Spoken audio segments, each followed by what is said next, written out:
Hey guys, Simo here. Welcome to part 2 of my Everything About EVRIMA video. I wish I had gotten this one all done in one go, but I did want to spend Valentine's Day with Kaylee, so I had to cut this into 2 parts. But here we are, and I still have some cool stuff to talk about, and I do want to address that some of you are wondering about the update not dropping yesterday, like Dondi had predicted a couple of months ago. To that I say, sadly, it seems some things may have come up that pushed it back a little bit, but I'm still confident we will get the update in the coming weeks, not months. It is important we remember Dondi was just making a ballpark guess. We will still likely see the update very soon. The dev team is hard at work right now, and they take great pride in the quality of their work. If you want to see the developers in action, be sure to check out their YouTube and Twitch channels. Of course, the Discord as well. I'll leave a few links in the description below. You'll get to see the developers working firsthand, and to see them hard at work is really cool, so I highly recommend you guys check them out. Now on to the good stuff. In the last video, we talked about 2 new maps, Isla Sparrow and the new Thenya Island, which will feature multiple biomes and features that we will cover more in this video. There was the introduction of the new variable dynamic growth systems and the Elder stage of growth, which will offer the chance to earn some permanent traits for your character. There's a totally revamped combat system with collision to keep dinosaurs from just running through one another. And at the end, we touched on the carrying mechanic that will allow us to steal food from bodies and bring it somewhere safe to eat. You'll also be able to carry full bodies and swallow prey whole. That's a quick summary of what was in part 1 of this video. Now we move on to the other amazing additions that are coming to the Isle. First off, the changes coming to the movement system will complement the new complexity of the combat. We've gotten to see the new Utah Raptor drift, and the trike's hippity-hoppity, but all creatures will have this quick turn mechanic and braking animations with EVRIMA. As I was editing this, we actually got to see Brian, or RR Raptor, working on the Dino's quick turn. Our creatures will be able to turn on a dime and drift around when they're at higher speeds. We also know that dinosaurs will have this slide when they slip down a hill. You'll be able to turn around in mid-air during a jump. These upgrades to the movement system will vastly improve the pace of combat and evasion.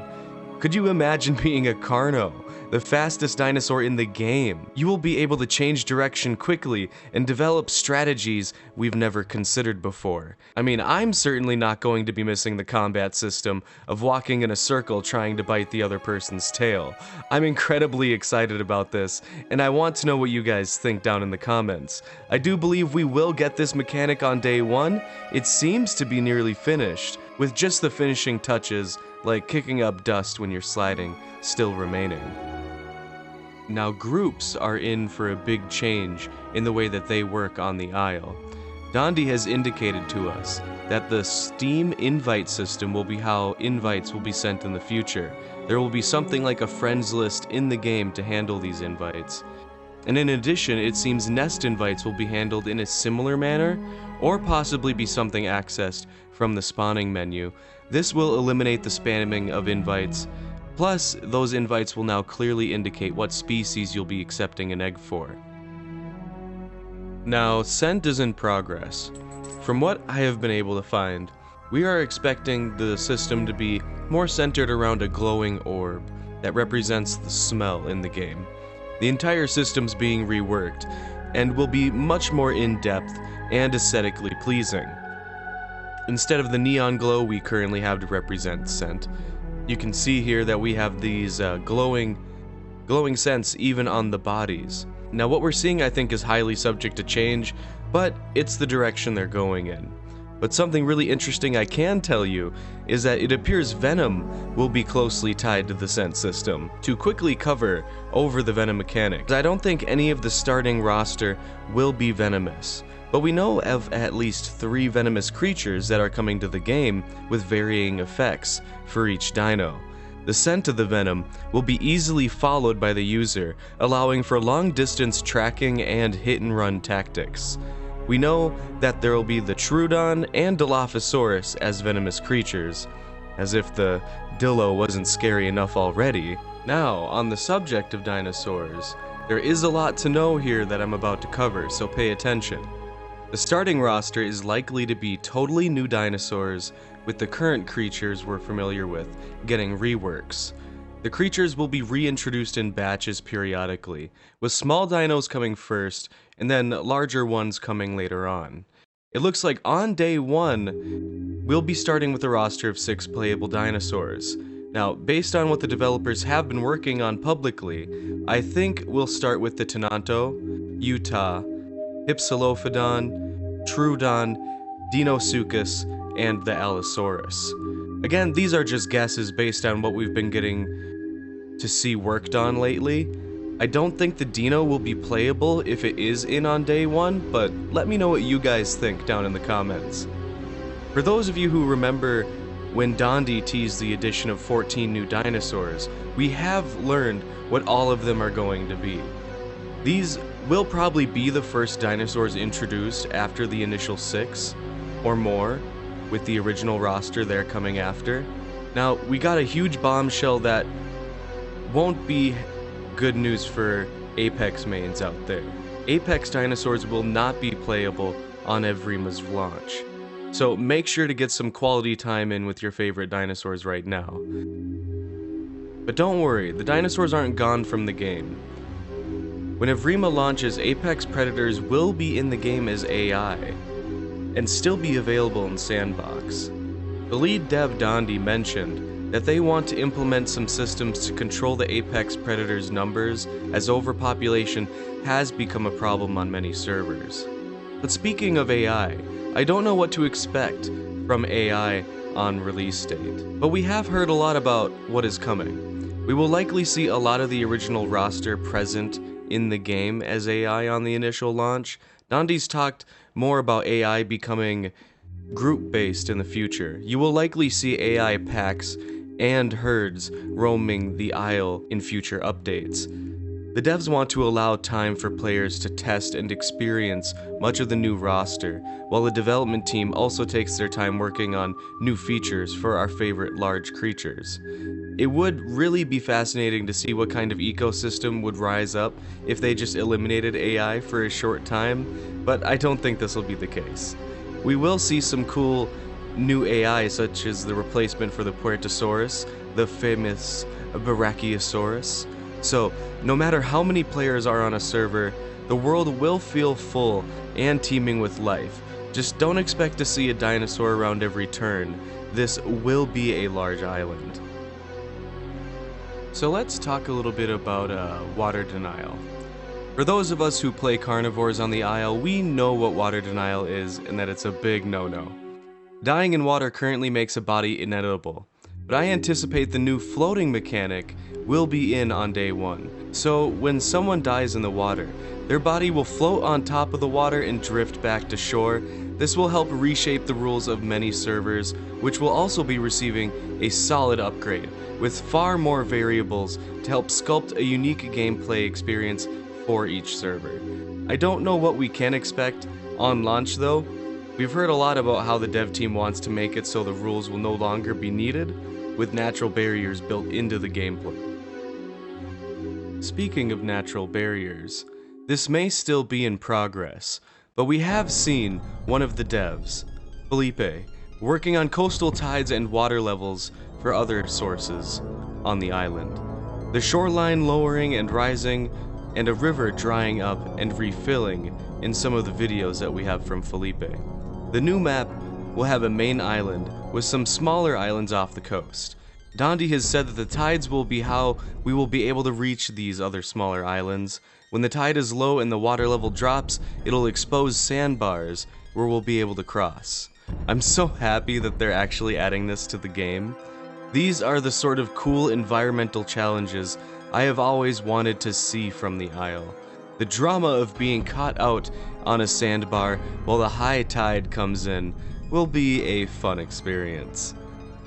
Now, Some creatures can just fly to those far-off islands, and I know we were all excited to take to the skies as the flyers coming to the game in the form of the Pteranodon, Quetzalcoatlus, and maybe some more.